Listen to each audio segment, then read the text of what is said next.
తెలంగాణలో వాతావరణం మారిపోయింది. కేరళలోకి నైరుతి రుతుపవనాల ఎంట్రీ ప్రభావంతో తెలంగాణలో వానలు కురుస్తున్నాయి. ఇవాళ కూడా పలు జిల్లాల్లో భారీ వర్షం కురుస్తుందని వాతావరణ శాఖ తెలిపింది. ఈదురుగాలులతో కూడిన వర్షం కురుస్తుందని హెచ్చరించింది. నిన్న ఉమ్మడి ఆదిలాబాద్, నిజామాబాద్, కరీంనగర్, వరంగల్ జిల్లాల్లో భారీ వర్షం కురిసింది.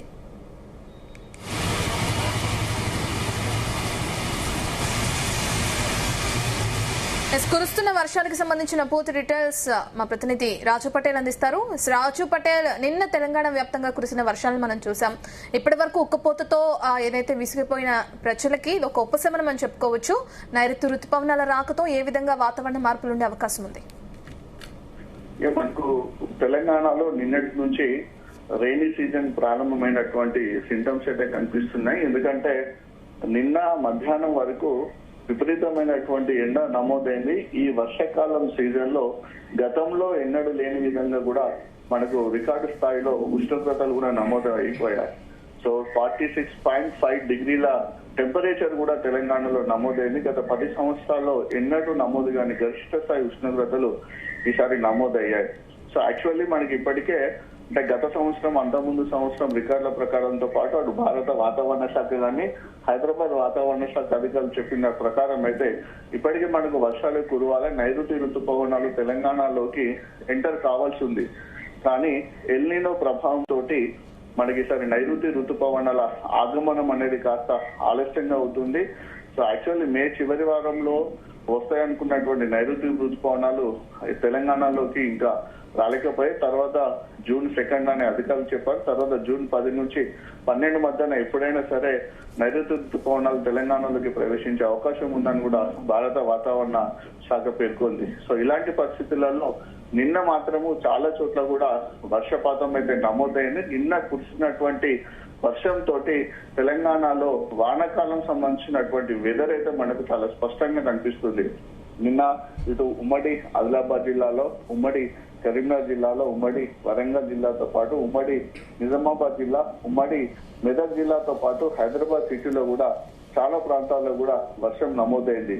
సో చాలా చోట్ల కూడా అత్యధికంగా 5 మిల్లీమీటర్ల నుంచి 10 మిల్లీమీటర్ల కూడా వర్షం నమోదైంది. నిన్న కరీంనగర్ సిటీలో కానీ, ఆదిలాబాద్ సిటీలో, నిర్మల్లో, మంచిర్యాలలో, హన్మకొండ, వరంగల్ లాంటి ఏరియాల్లో, జగిత్యాల, పెద్దపల్లి, రాజన్న సిరిసిల్ల లాంటి ఈ జిల్లాల్లో చాలా ప్రాంతాల్లో కూడా వర్షం పడ్డది.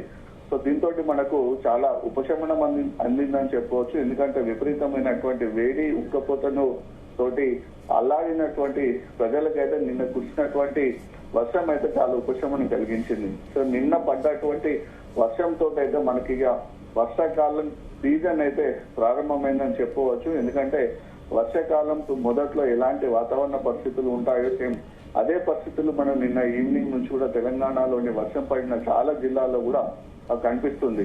సో ఇలాంటి పరిస్థితులలో వాతావరణ శాఖ చెప్పినటువంటి ఇన్ఫర్మేషన్ ప్రకారము మరొక 2-3 రోజుల పాటు కూడా వర్షం కురిసే అవకాశం ఉందని కూడా చాలా స్పష్టంగా చెప్పడం జరిగింది. ఎందుకంటే నైరుతి ఋతుపవనాల ఆగమనం అనేది క్రమక్రమంగా లేట్ అవుతున్నప్పటికీ కూడా వర్షపాతం అయితే మనకు నమోదవుతుంది. సో ఇలాంటి పరిస్థితులలో నిన్న కురిసినటువంటి వర్షంతో కూడా కొంచెం పత్తి పంటకు కూడా చాలా మేలు జరిగే అవకాశంగా కూడా మనకు కనిపించవచ్చు. ఎందుకంటే తెలంగాణలో కంప్లీట్ గా కూడా మనకు వాతావరణం మారిపోతుంది. కేరళలోకి నైరుతి ఋతుపవనాల ఎంట్రీ జరగడంతో కూడా ఆ ప్రభావం మనకు తెలంగాణలో కనిపిస్తుంది. సో నిన్న సాయంత్రం నుంచి కూడా అక్కడక్కడ కూడా వర్షం అయితే కురుస్తూనే ఉంది. ఈ రోజు కూడా పలు జిల్లాలో భారీ వర్షం కూడా కురిసే అవకాశం ఉందని కూడా వాతావరణ శాఖ తెలిపింది. కేవలం వర్షం మాత్రమే పడకుండా ఈదురు గాలితో కూడినటువంటి వర్షము, ఉరుములు, మెరుపులు, పిడుగుపాట్లు కూడా ఎక్కువగా పడే అవకాశం ఉందని కూడా అధికారులు చెప్పారు. ఇక నిన్న ఉమ్మడి ఆదిలాబాద్, ఉమ్మడి నిజామాబాద్, ఉమ్మడి కరీంనగర్, వరంగల్ జిల్లాలో కూడా పెద్ద ఎత్తున వర్షం కురిసింది. సో ఇలాంటి పరిస్థితులలో నిన్న నమోదైనటువంటి టెంపరేచర్ కనుక చూసుకుంటే ఇప్పటి వరకు మనకు ఆల్మోస్ట్ 45 డిగ్రీస్ వరకు నమోదైనటువంటి టెంపరేచర్ నిన్న తెలంగాణలో గరిష్ట స్థాయిలో సూర్యాపేట జిల్లా గరిడేపల్లిలో 44.8 డిగ్రీల సెల్సియస్ ఉష్ణోగ్రత నమోదైంది. దాంతో పాటు హైదరాబాద్ పరిసర ప్రాంతాల్లో కూడా గరిష్టంగా 38.6 డిగ్రీస్, అలానే కనిష్టంగా 28 డిగ్రీల సెల్సియస్ ఉష్ణోగ్రత నమోదైంది. అంటే ఉష్ణోగ్రత కూడా టెంపరేచర్ కూడా ఒకవైపు కంటిన్యూ అవుతూనే ఉందని చెప్పవచ్చు. 34.8 అంటే అది గరిష్ట స్థాయి ఉష్ణోగ్రతగానే భావించవచ్చు. అయినప్పటికీ కూడా నిన్న వర్షం పడ్డది చాలా చోట్ల కూడా. సో వర్షం పడింది, అటు ఎండ కొట్టింది, అంటే రెండింటిని కూడా సమతుల్యంగా మనకు వాతావరణంలో అయితే మార్పులు కనిపిస్తున్నాయి. మరొక 2-3 రోజుల పాటు కూడా వర్షం కురిసే అవకాశం ఉందని కూడా అటు అధికారులు తెలిపారు. ఇక నైరుతి ఋతుపవనాలు అనేది చాలా ఇంపార్టెంట్ మనకు, ఎందుకంటే ఈ 6 నెలల కాలం పాటు ఉండేటువంటి ఈ నైరుతి ఋతుపవనాల ఆగమనం మీదనే వాటి కదలికపైనే వర్షాకాలం అనేది కంప్లీట్ గా ప్రభావం చూపిస్తుంది. సో నైరుతి ఋతుపవనాలు కేరళను అయితే నిన్న తాకాయి. వాస్తవానికి అది ఈ జూన్ 1వ తేదీనే కేరళ తీరాన్ని తాకాల్సి ఉంది. కానీ నైరుతి ఋతుపవనాలు అరేబియా సముద్రంలోని అటు నైరుతి, ఆగ్నేయ, పశ్చిమ మధ్య, తూర్పు మధ్య ప్రాంతాల్లో, లక్షద్వీప్ లో పూర్తిగా, కేరళలోని మహిళలో, కర్ణాటక, తమిళనాడులోని కొన్ని ప్రాంతాల్లో, కొమరిన్ ప్రాంతంలోని మిగిలిన కొన్ని ప్రాంతాల్లో, బంగాళాఖాతంలోని ఆగ్నేయ, నైరుతి, పశ్చిమ మధ్య, తూర్పు మధ్య ప్రాంతాల్లో ముందుకు సాగాయని కూడా భారత వాతావరణ విభాగం ఐఎండీ వెల్లడించింది. వాస్తవానికి ఇవి గత నెలనే కేరళను తాకుతాయని అంచనా వేసినప్పటికీ కూడా కాస్త ఆలస్యంగా అవుతుంది. మరోవైపు ఇది చాలా ఇంపార్టెంట్ విషయం ఐఎండీ తెలిపింది. మరోవైపు ఈసారి సాధారణం కంటే తక్కువ వర్షపాతం నమోదయ్యే అవకాశం ఉందని కూడా ఐఎండీ వెల్లడించింది.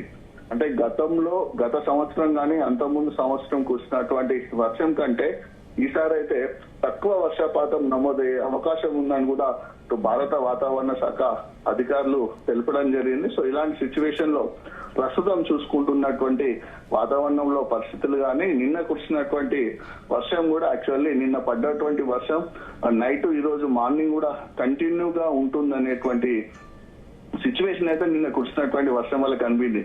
కానీ దాదాపు చాలా చోట్ల కూడా 10 నిమిషాలు, పావుగంట, 20 నిమిషాల పాటు కురిసినటువంటి వర్షం సడన్ గా ఆగిపోయింది. మళ్ళీ ఈ రోజు నుంచి ఉదయం నుంచి కూడా వాతావరణం చూడడానికి అయితే చాలా కూల్ గా ఉంటుంది, చల్లగా కనిపిస్తుంది. కానీ వేడి, ఉక్కపోత మాత్రం ఇంకా కంటిన్యూ అవుతుంది. సో ఇలాంటి సిచ్యువేషన్ లో వాతావరణ పరిస్థితులకు అనుగుణంగా కూడా ప్రజలు కూడా జాగ్రత్తగా ఉండాలని కూడా అధికారులు అయితే సూచిస్తున్నారు. రాజు పటేల్, వర్షపాతం తక్కువగా ఉంటుందంటే ఎల్నినో ప్రభావంతో 100% ఈసారి ఎల్నినో ప్రభావం అనేది మనకు పసిఫిక్ మహాసముద్రంలో ఉన్నటువంటి ఉష్ణోగ్రతల ఆధారంగా ఏర్పడేటువంటిది ఎల్నినో. అంటే గరిష్ట స్థాయిలో అటు పసిఫిక్ మహాసముద్రం కానీ, ఇటు అరేబియా మహాసముద్రం కానీ సముద్రాల్లో ఉన్నటువంటి వాటరు ఎక్కువగా వేడి అవుతుంది. ఎంత గరిష్ట స్థాయిలో ఆ వాటర్ అనేది ఎక్కువగా మనకి హీట్ అయి పైకి ఆకాశానికి వెళ్తుందో అంత ఎల్నినో ప్రభావం ఉంటుంది.